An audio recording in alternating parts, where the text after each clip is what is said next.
Magandang araw mga bata at sa inyong mga kasama sa bahay. Andito na naman ako, si Teacher Diana Lynn, para turuan kayo sa ating panibagong aralin. Ngayon ay pag-aaralan natin ang asignaturang Mother Tongue. At tatalakayin natin ang para sa Quarter 2, Weeks 5 hanggang 7. Weeks 5 to 7.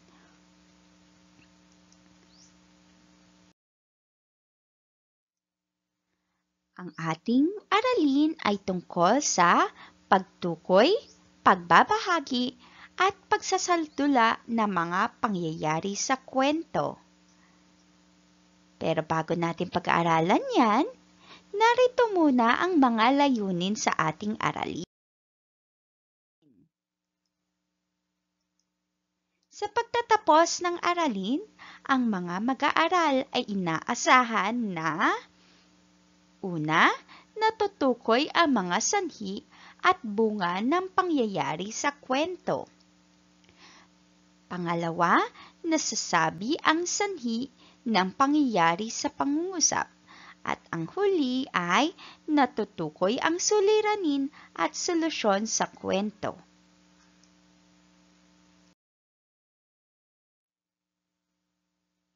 Okay, suriin natin. Pagtambalin ang hanay A at B. Tukuyin ang salitang kasintunog ng mga bagay na makikita sa hanay A. Okay? Naalala mo pa ba ang ating pinag-aralan noong nakaraang linggo tungkol sa magkasintunog? Okay, subukan nga natin kung talaga naalala mo pa. Okay. Sa hanay A makikita ang larawan.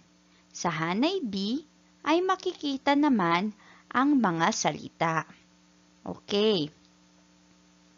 Basahin muna natin ang nasa hanay B na mga salita. Sa letrang A, dahon. Letrang B, kuko. Letrang C, alak. Letrang D, elepante. At letrang E, baso. Okay. Sa hanay A naman ay nandito ang mga larawan. Okay, sa number 1, ito ay, ano ba ito? Okay, very good. Ito ay isang rosas. Ang rosas ay isang uri ng, ano? Tama ka. Ito ay isang uri ng bulaklak. Ang larawan sa bilang 1 ay bulaklak. Okay? Bilang 2. Ano nakikita nyo dito sa larawan? Okay, ito ay kahon. Okay? Bilang 3, ano yung gumagalaw-galaw na yan? Okay, ito ay bote. O, ngayon, itatambal na natin ang mga larawan sa kasintunog nitong salita. Okay. Handa ka na ba? O, umpisa natin. Number 1. Ang bulaklak ay kasintunog ng salitang ano? Okay. A, dahon. B, kuko. C, alak. D, elepante. O E, baso. Okay, sabihin mo nga ang iyong sagot. At ang tamang sagot ay C, alak. Okay? Sabihin mo nga, bulaklak, bulaklak, alak. Bulaklak, alak. Okay, sumunod naman. Bilang 2, ito ay isang kahon. O ano naman ang kasintunog ng salitang kahon? Okay, ituro mo nga. Mahusay, ito ay ang salitang dahon. Letrang A, dahon. Sabihin mo nga, kahon, Dahon. Isa pa nga. Very good. Bilang 3. Bote. Ano naman ang kasintunog ng salitang bote o ng larawan ng bote? Anong kasintunog nito? Ituro mo nga kung anong letra ito. Okay, ito ay letrang D. Elepante. Sabihin mo nga, bote, elepante. Isa pa nga. Okay, ituloy natin. Number 4. Anong nakikita nyo sa larawan? Anong hayop ito? Tama ka, ito ay aso. Number 5. Ano naman ito? Alam mo ba yung kakanin na yan? Kung anong tawag dyan? Ito ay tinatawag na biko. Sabihin mo nga, biko. Okay, number 4 muna tayo. Ang salitang aso ay kasintunog ng anong salita? Okay? Alin dito ang tamang kasintunog na salita ng salitang aso? Okay. Ito ay ang letrang E, baso. Very good. Number 5. Ano ulit ito? Tama ka, natandaan mo. Ito ay biko. Ano ang kasintunog ng salitang biko? Ito ay ang salitang kuko. Letrang B, kuko. Sabihin mo nga, biko, kuko. Ulitin mo. Okay, mahusay. Talaga namang natandaan mo at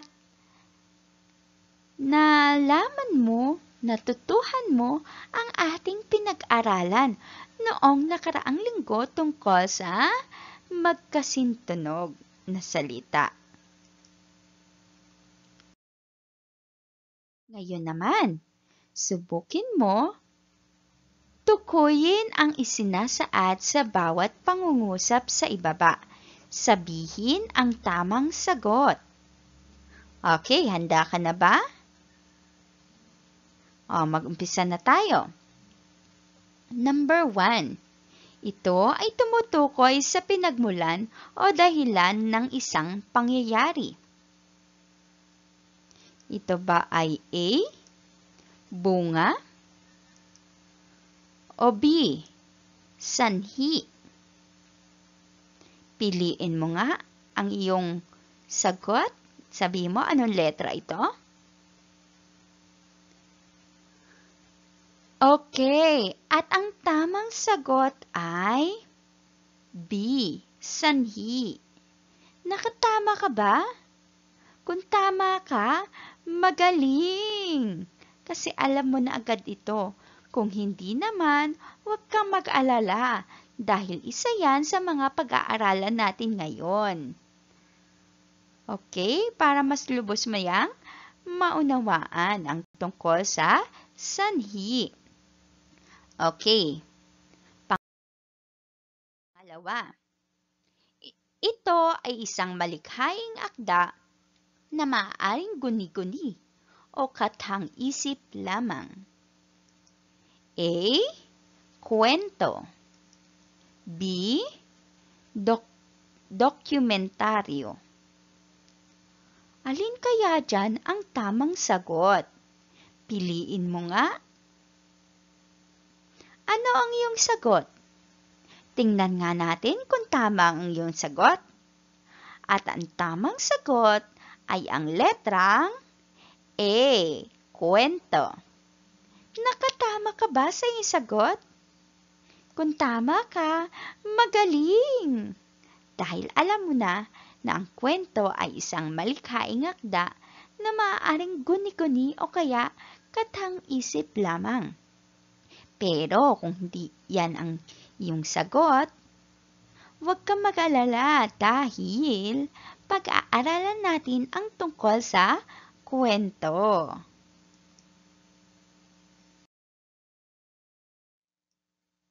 Pangatlo, ito ay isang bagay na dapat malutas o isang hindi kaaya-ayang pangyayari sa buhay o sa isang kwento. A. Solusyon. B. Suliranin. Alin dyan ang iyong sagot? Okay. Alamin natin kung tama ang iyong sagot.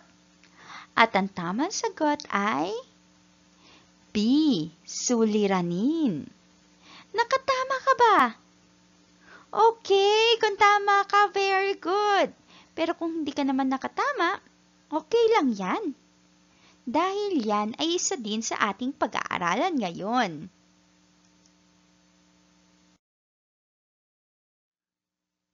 Ilan ang iyong score? Okay, very good. Kung hindi man yan mataas, okay lang yan dahil inaalam ko lang kung ano ang inyong nalalaman. Okay, dahil yan ay mga pag-aaralan natin sa araw na ito. Okay, tuklasin. Tingnan ang larawan.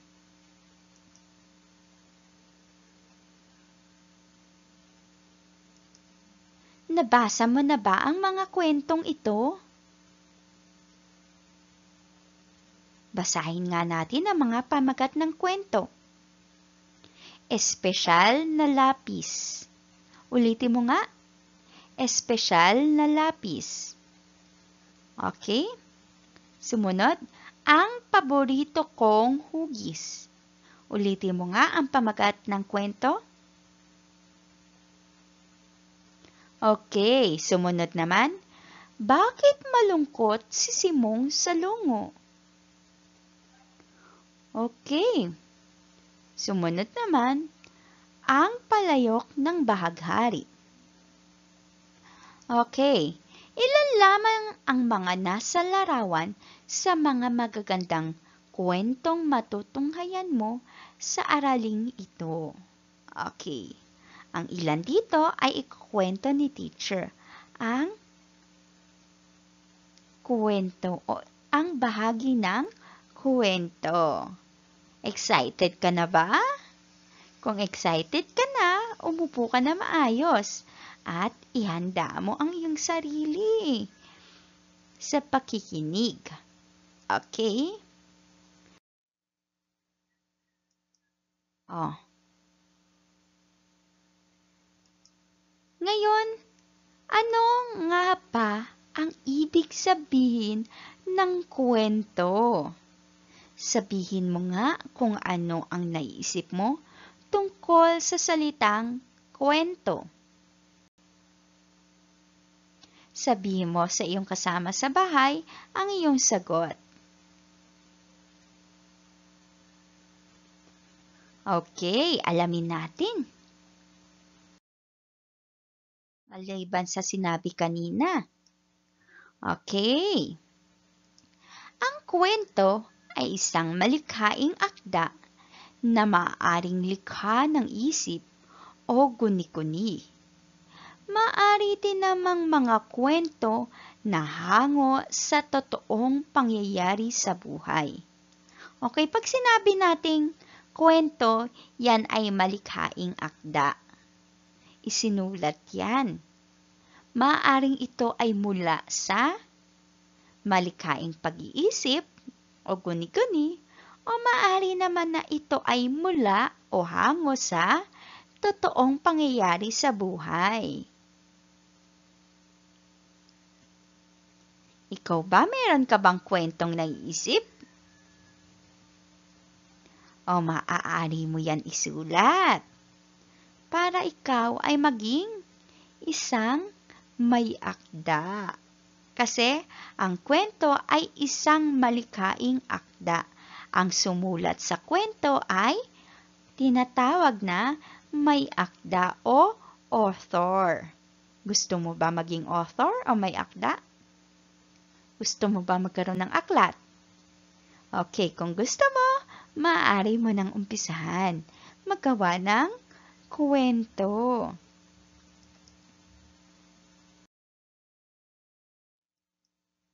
Okay, ito pa ang kahulugan ng kwento. Ang kwento ay umiikot sa mga tauhan at mga pangyayari. Ang kanilang mga kilos ang nagdudulot ng mga susunod na kaganapan. Sanhi at bunga ang tawag dito. Okay, sa kwento daw merong umiikot na tauhan o merong umiikot na pangyayari doon. Okay? Tungkol sa tauhan. Okay? At meron din syempreng kaganapan o yung pangyayari. Ang pangyayaring yan ay maaaring maging sanhi o bunga. Ngayon naman, ano ang ibig sabihin ng sanhi at bunga? Okay?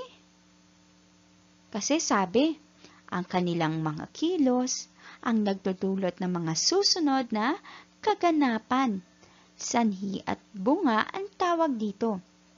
Pero alam mo ba kung ano ang sanhi at bunga? Ano ang pinagkaiba ng sanhi sa bunga? Sabihin mo nga. Okay, tingnan nga natin kung tama ang iyong sagot. Okay. Alamin natin ha, eto yun. Ang kahulugan ng sanhi. Ang sanhi ay tumutukoy sa pinagmulan o dahilan ng isang pangyayari. Okay, pag sanhi daw, yun yung pinagmulan o dahilan ng isang pangyayari. Ito ay nagsasabi ng mga kadahilanan ng mga pangyayari. Pag sinabi nating sanhi, yun yung dahilan ng pangyayari. Okay. At ang bunga naman ay ang resulta o kinalabasan o dulot ng pangyayari. Ito ang epekto ng kadahilanan ng isang pangyayari. Pag sinabi nating bunga, ito ay ang resulta o kaya naman kinalabasan o dulot ng pangyayari. Maaari mo ring sabihin na ito yung epekto ng kadahilanan. Ano yung kinalabasan ng pangyayari? Okay, ang tawag doon ay bunga. Okay? Naunawaan mo na ba ang pinagkaiba ng sanhi at bunga? Pag sinabi nating sanhi, ito yung dahilan, yung kadahilanan ng pangyayari. Pag sinabi naman ng bunga, ano ang naging epekto ng kadahilanan ng isang pangyayari? Anong kinalabasan? Anong naging resulta? Anong naging dulot nito? Anong naging dulot ng sanhing yan? Sanhi na pangyayari. Ang tawag dun ay bunga. Okay? Ang sanhi at bunga ay magkaugnay, pero wag nating pagpapalitin ha? Okay? Naunawaan po ba? Ituloy natin. Ang dalawang ito ay laging iniuugnay sa mga sumusunod na hudyat. Basahin natin. Dahil. Okay, yan yung pinakapalatandaan natin kapag mayroong dahil, kung kaya, kasi, sapagkat, kung, kapag, yan yung mga iniuugnay, yung mga pang-ugnay. Yung palatandaan mo na yun yung humahati sa sanhi at bunga. Okay? Maaring yan ay hatiin kasi magkaugnay yan dalawang yan pero hindi mo pagpapalitin. Okay? Ito yung palatandaan mo yung mga salitang yan, yung mga hudyat na yan, yung dahil, kung kaya, kasi, sapagkat, kung at kapag.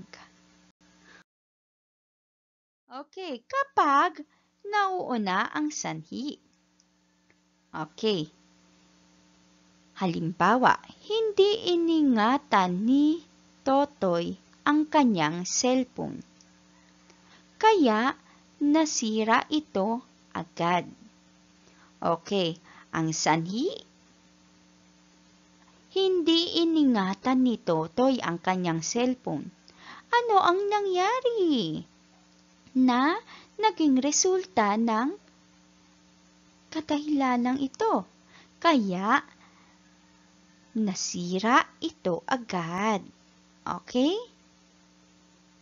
Dahil hindi iningatan ni Totoy ang kanyang cellphone, kaya nasira ito agad. Ang kaya nasira ito agad, yan yung bunga. O, nasira ito agad, yan ang bunga. Itong kaya, yun yung hudyat natin. Okay? O, ang kaya, tandaan ang hudyat natin na naghiwalay sa sanhi at bunga. Okay. Kapag nauuna ang bunga, ang halimbawa, nagkamit siya ng iba't ibang karangalan sa kanyang paaralan. Yan ang bunga o resulta o kinalabasan. Okay? O, dahil nag-aral siyang mabuti. Yun yung sanhi. Yun yung dahilan kung bakit siya nagkaroon ng madaming karangalan.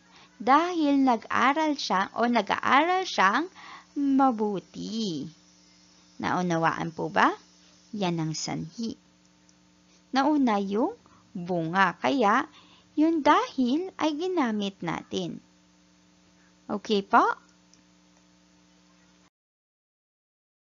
Pansinin ang sipi mula sa kwentong Wena, Wait Lang ni Joneth Arzaga. Okay, ready na ba sa kwento? Sige. Gusto ko makinig ka mabuti tungkol sa kwento, ha? Dahil mamaya may tanong ako sa iyo. Okay? Isang umaga, ginising ng papa niya si Wena. Magbihis ka na at magsisimba tayo. Wait lang po, papa. Antok pa po ako. Bumalik sa pagkakatulog si Wena. Iniwan na nila si Wena.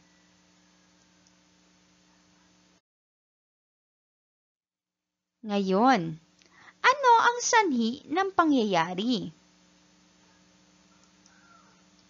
Okay, ang sanhi ng pangyayari ay antok pa si Wena at bumalik siya sa pagkakatulog. Yun yung sanhi. Dahil dito ay yung naging bunga ay ang iniwan siya ng kanyang nanay at tatay. Okay, dahil dito iniwan siya ng kanyang nanay at tatay. Ang naging bunga ay ang pagkakaiwan sa kanya ng kanyang nanay at tatay sa pagsisimba. Okay? Katulad ka din ba ni Wena, Wait Lang? mahilig magsabi ng, "Wait lang, teka lang po." Ganon ka din ba? O, hindi maganda yung ganon kasi baka magaya ka kay Wena.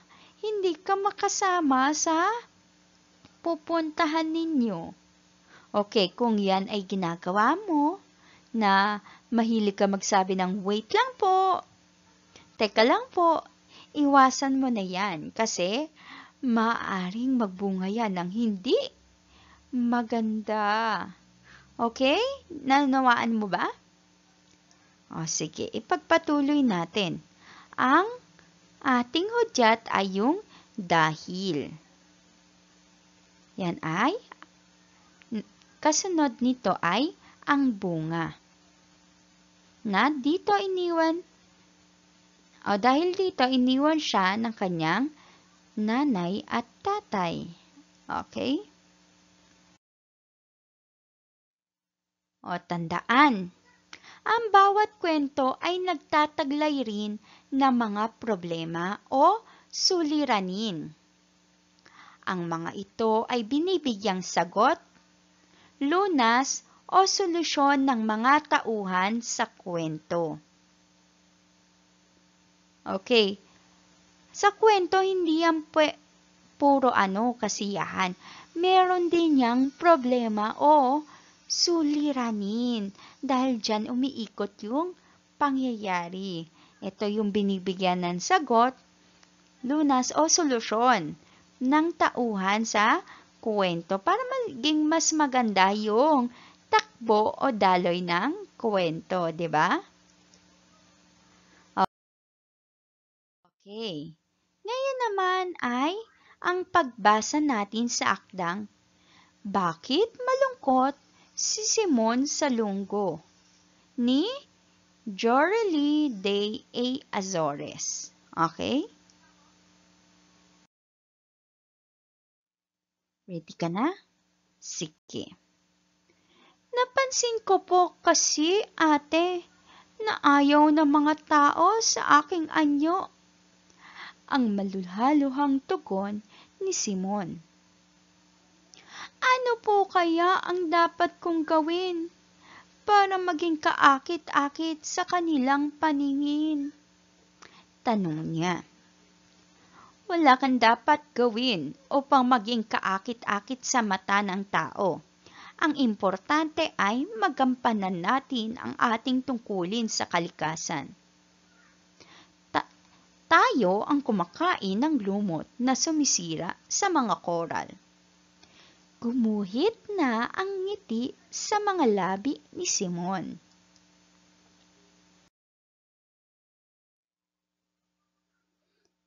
Ano ang suliranin ni Simon? Sabihin mo nga kung ano ang naisip mong suliranin ni Simon mula sa kwentong aking binasa. Okay, tingnan mo nga kung tama ang iyong sagot.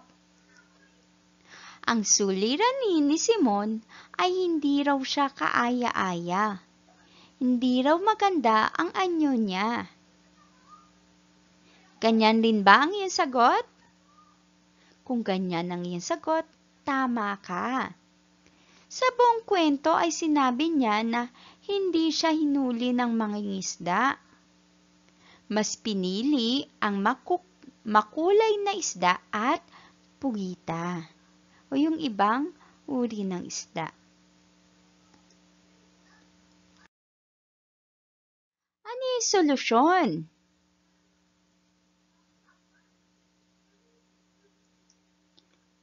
Kinausap siya ng kanyang ate. Sinabihan siya na ang malaga ay gampanan ang kanilang tungkulin. Kaya naman, pinagbuti na rin lamang niya ang kanyang gawain sa kalikasan. Kasi sila ang kumakain sa mga lumot sa corales o corals. Di ba? Ikaw din ba minsan nalulungkot ka sa simpleng bagay? Anong ginagawa mong solusyon? Okay, katulad din yan ng ating aralin ngayon na mayroong suliranin at solusyon. Tandaan, sa bawat suliranin ay mayroong katumbas na solusyon. O kung paano mo lulutasin ang suliranin o problemang yan. Okay? Ngayon naman, sa iyong pagbabasa ng kwento, mahalaga na maunawaan mo ito. Kapag naintindihan mo ang mga pangyayari, makakaya mo nang mailarawan ang mga tagpo o pangyayari. Ngayon basahin mo ang bahagi ng kwentong Espesyal na Lapis ni Girlie L. Bunag. Okay, basahin natin ha. Sabayan mo ko. Ready ka na ba? Sige. Magandang kwento ito eh. Naalala ko pa ang kaarawan ni nanay noon. Tumabi ako sa kanya sa kama. Mula sa aking bulsa ay iniabot ko ang aking regalo. Kinuha ko ang espesyal na lapis sa kanyang kamay at aking tinasahan. Habang kinikilayan ay kinausap ko siya. Ayan, ang ganda-ganda mo pa rin, nanay.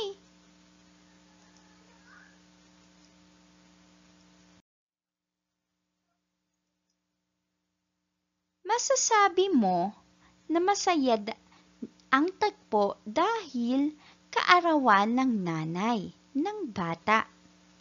Binigyan niya ito ng regalo. Magkatabi sila sa kama nang iniabot niya ito. Ikaw pa nagbibigay ka din ng regalo sa iyong magulang katulad ng iyong nanay? Wow, nakakatuwa naman yon. Sweet ang mga bata na nagbibigay ng regalo sa kanilang magulang. Katulad ng bata o tauhan natin sa kwento. Isang espesyal na lapis na ginamit sa kilay ang ibinigay niya. O ginagamit sa kilay ang ibinigay niya. Yun yung eyeliner.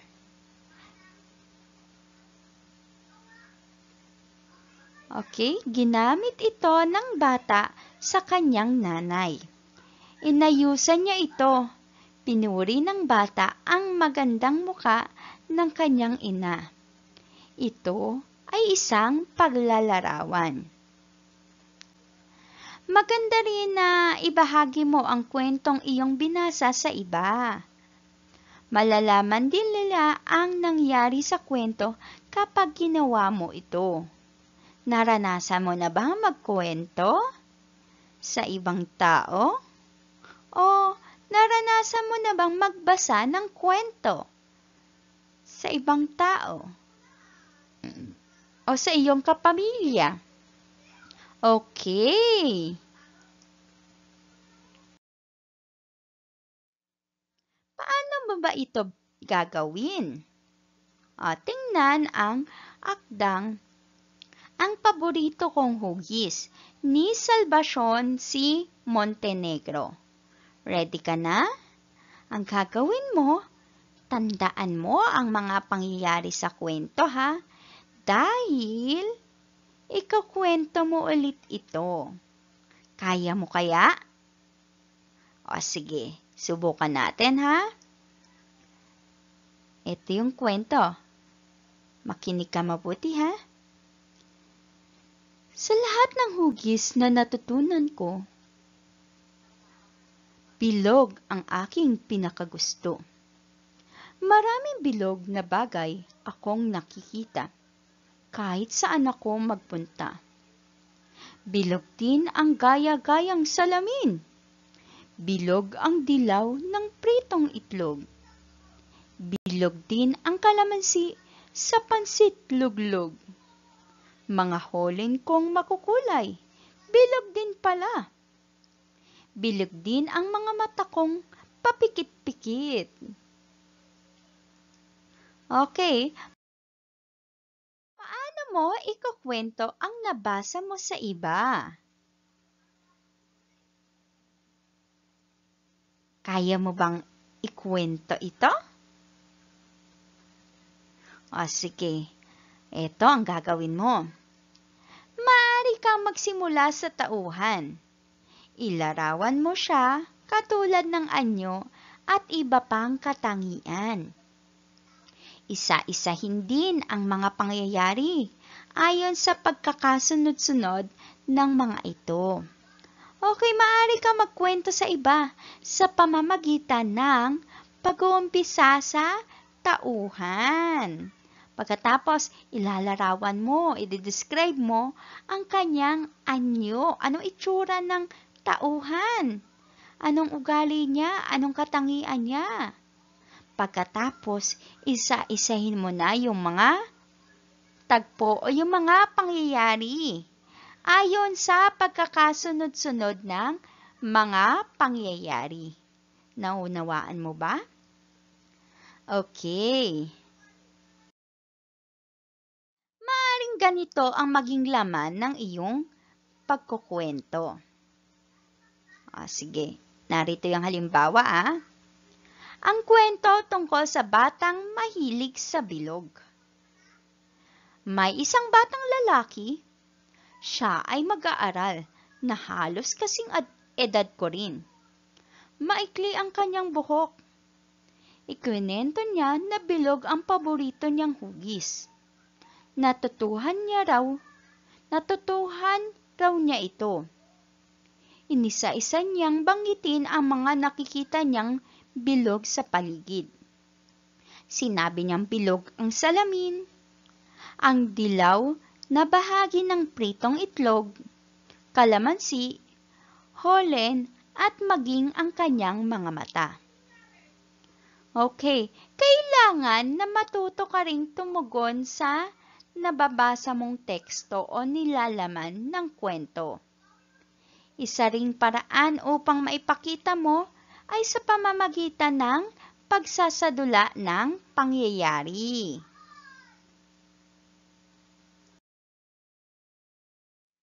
Ano ang suliranin?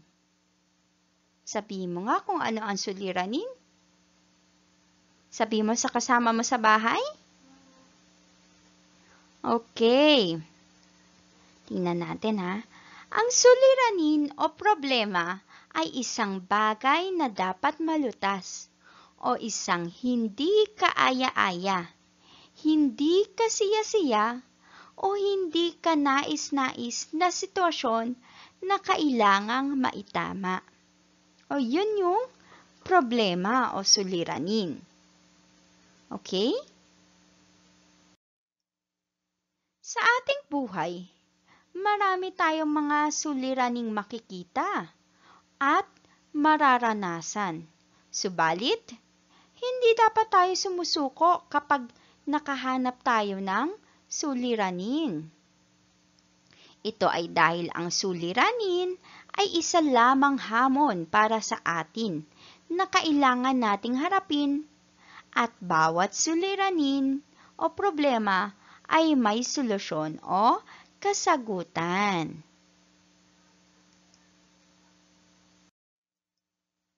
Halimbawa, yung problema o suliranin na napansin nila na maraming basura na pakalat-kalat sa paligid.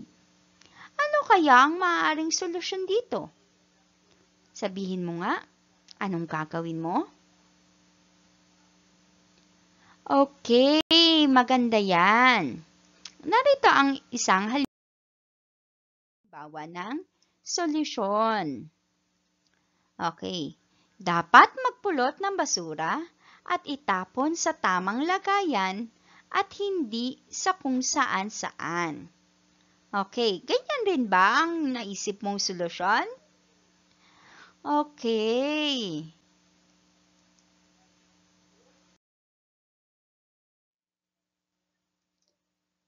Para sa ating pagsasanay, hanapin sa Hanay B ang bunga na ipinapakitang pangyayari sa Hanay A na nagpapakita naman ng sanhi. Okay?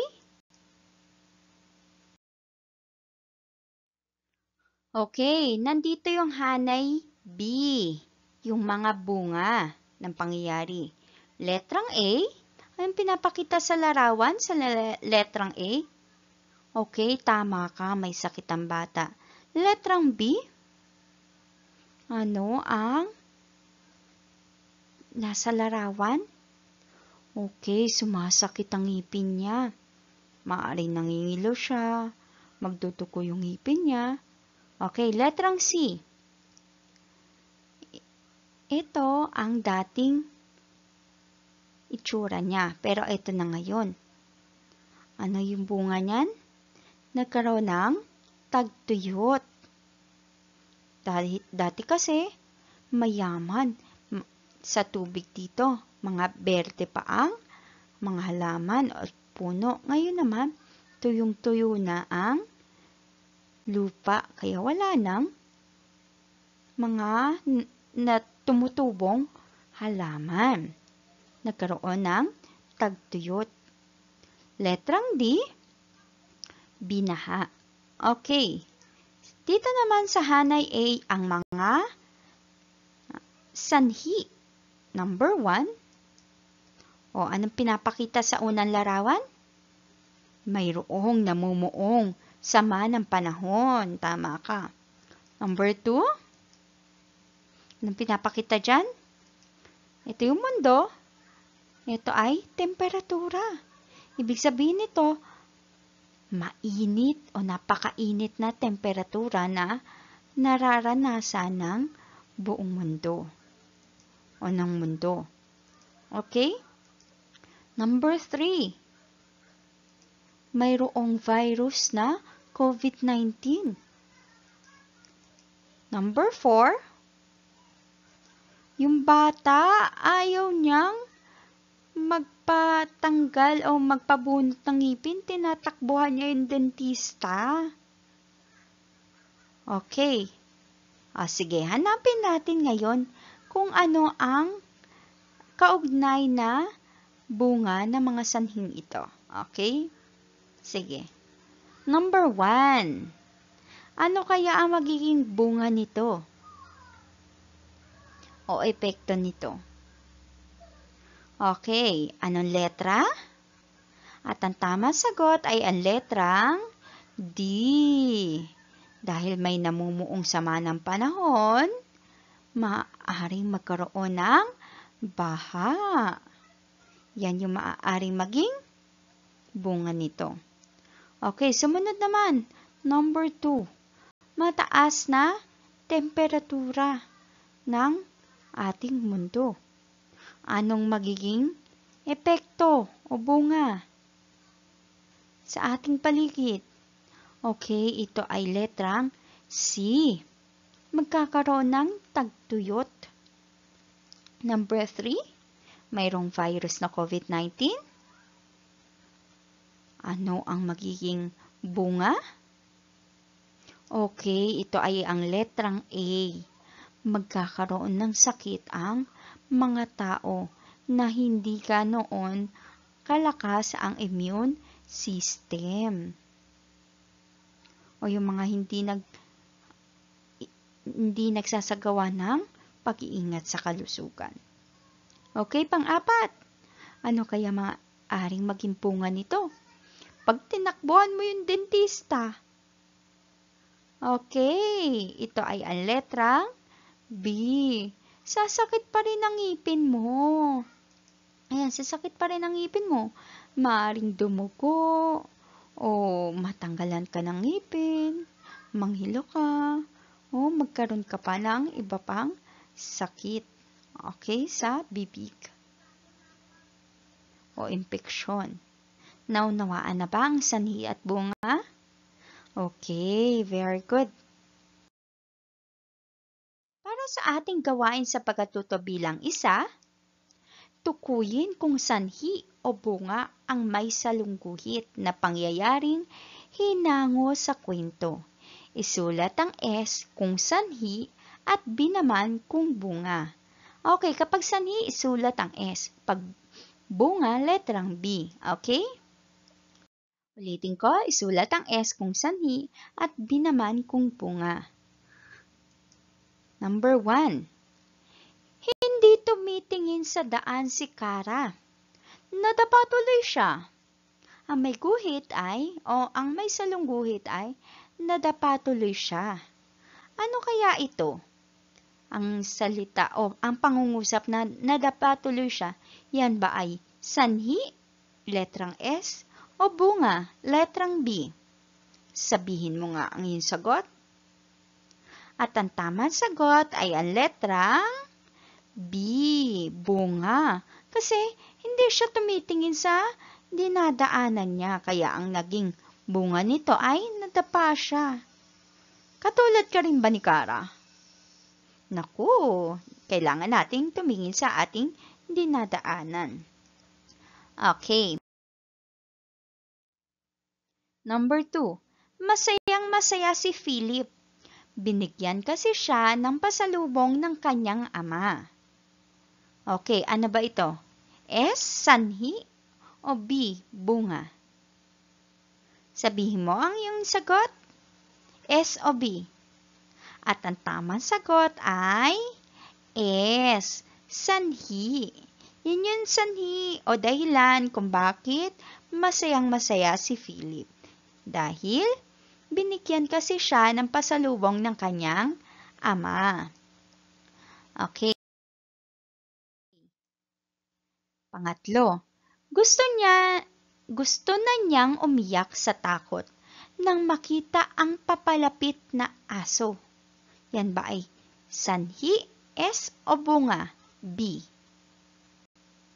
Okay, at ang tamang sagot ay S, sanhi. Yun yung dahilan kung bakit gusto niya nang umiyak sa takot.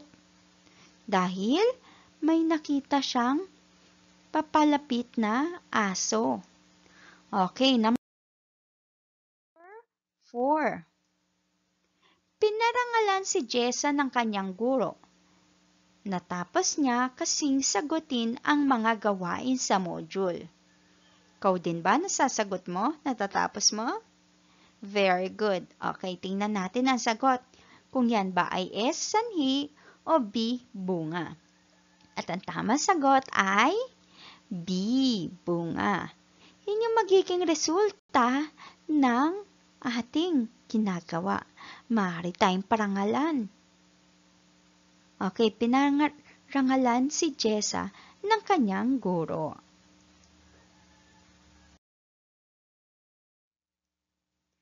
Panglima, masarap ang inihanda ni Nanay Sita. Naparami tuloy ng kain ang kanyang anak na si Eric. Ang pangungusap na masarap ang inihanda ni Nanay Sita ay S, sanhi, o B, bunga? Ano ang iyong sagot? At ang tamang sagot ay S, sanhi. Masarap kasi ang inihanda ni Nanay Sita, di ba? Okay, para sa ating gawain sa pagkatuto bilang 2, lagyan ng masayang muka kung ang isinasaad ay solusyon. Yung solusyon, yun yung maaaring gagawin mo sa suliranin. At lagyan naman ng malungkot na muka kung ito ay suliranin o ang problema. Okay? Ready ka na? Sige.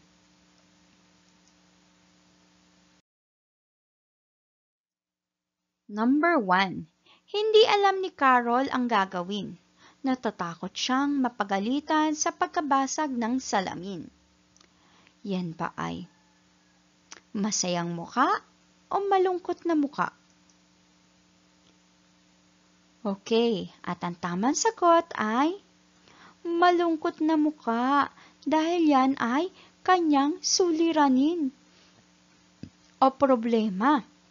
Dahil hindi niya alam yung kanyang gagawin dahil natatakot siyang mapagalitan sa pagkabasag ng salamin. Number 2.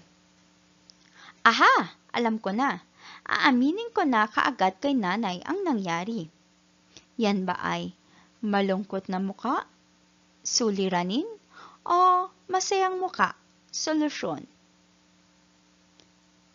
Okay. Ano ang iyong sagot? At ang tamang sagot ay masayang muka dahil yan ay solusyon. Magandang solusyon yon, yung pag-amin sa pangyayari. Kahit alam mo na maaring ikaw ay kagalitan. Dahil ito ang tamang gawin, aminin mo ang iyong ginawa. Kahit yan ay hindi maganda. Okay? Number 3. May sasabihin ka, Carol? Seryosong tanong ng ina. Yan ba ay masayang muka o malungkot na muka? At ang tamang sagot ay malungkot na muka dahil yan ay suliranin. Number 4. Wala po. Nauutal sa takot niyang sagot. Yan ba ay suliranin o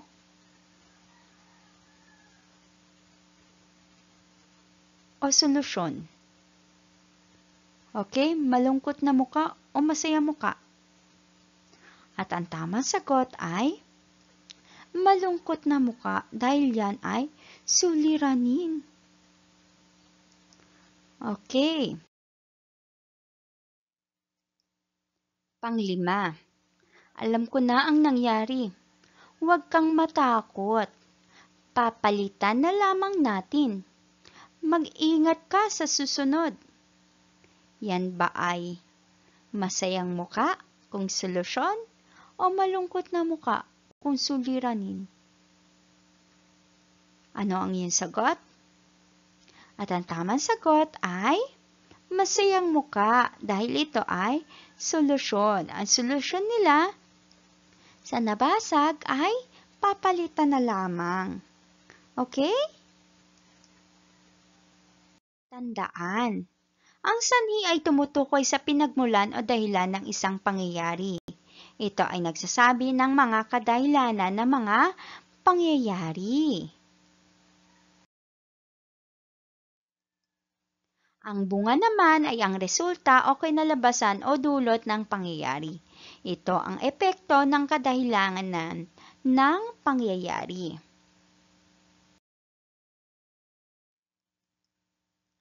Ang suliranin o problema ay isang bagay na dapat malutas o hindi kaaya-aya, hindi kasiya-siya o hindi ka nais-nais na sitwasyon na kailangang maitama. At ang solusyon ay ang kasagutan o tugon sa mga bagay na hindi kaaya-aya o hindi ka nais-nais sa buhay o isang kwento. Okay. Para sa ating gawain sa pagkatuto, bilang 3. Tukuyin kung ang pahayag ay paglalarawan na naganap sa kwento o hindi. Isulat ang tama kung opo, isulat naman ang mali kung hindi po. Okay? Sige, isusulat mo ito ha. Number 1. Tinanong siya ng kanyang ate, saan ka pupunta? Yan ba ay tama kung nangyari o naganap sa kwento? O mali kung hindi po? Ano ang iyong sagot? Sabihin mo nga. At ang tamang sagot ay mali dahil yan ay maaaring isang dialogo o pag-uusap nila. Number 2. Pawis na pawis si Eneth. Kumakabog din ang kanyang dibdib dahil papalapit na si Cynthia. Baka mahulaan ito kung saan siya nagtatago. Yan ba ay tama kung naganap o nangyari sa kwento? O mali kung hindi nangyari o naganap sa kwento? At ang tamang sagot ay tama, dahil yan ay maaaring mangyari sa kwento. Okay. Pangatlo, masayang pinagmamastan ni Joey ang bilog na buwan. Tila kinakausap din siya ng mga bituin na nagkikislapan. Yan ba ay tama o mali? Ano ang iyong sagot? At ang tamang sagot ay tama. Nakatama ka ba? Mahusay! Okay, number 4. Bakit ngayon ka lang umuwi? Tanong ng ama. Sorry po. Sagot ng bata. Okay, yan ba ay tama? Nangyari ba yan sa kwento? O mali kung hindi po? Tama o mali? At ang tamang sagot ay mali, dahil kadalasan yan ay pangyayari sa totoong buhay na usapan o sa dialogo. Okay? At panglima, excited si Juana dahil ngayon na lang siya ulit makakalabas ng bahay. Isasama siya ng nanay niya sa pagsimba. Sinuot niya ang pinakamaayos niyang puting bestida. Okay, yan ay tama. Ganyan rin ba ang iyong sagot? Very good. Okay, ngayon naman para sa gawain sa pagkatuto bilang 4, humanap ng isang kwentong babasahin o pakikinggan. Pagkatapos ay ikwento ito sa mga kasama sa bahay. Ngayon naman, ikaw naman ang magkukwento. Okay? Tandaan mo ang ating binanggit kanina kung paano magkukwento, ha? Okay? Sagutin ang mga sumusunod sa pamamagitan ng paglalagay ng check sa hanay ng oo o hindi. Okay, number 1. Ito yung kung nagawa mo ba. Naipakilala ko ang tauhan sa kwento. Oo o hindi. Pangalawa, nailarawan ko ang mga nangyari sa kwento. Oo o hindi. Pangatlo, natapos ko ang pagkukwento. Oo o hindi. Pang-apat, naunawaan ng nakinig ang kwento. Oo o hindi. Panlima, nagustuhan ng nakinig ang aking pagkukwento. Oo o hindi. Yan ay magiging rubrics ng iyong pagkukwento. Okay? Yan yung titingnan ni teacher. Kung yan ba ay nasunod mo o naisagawa mo. Okay po?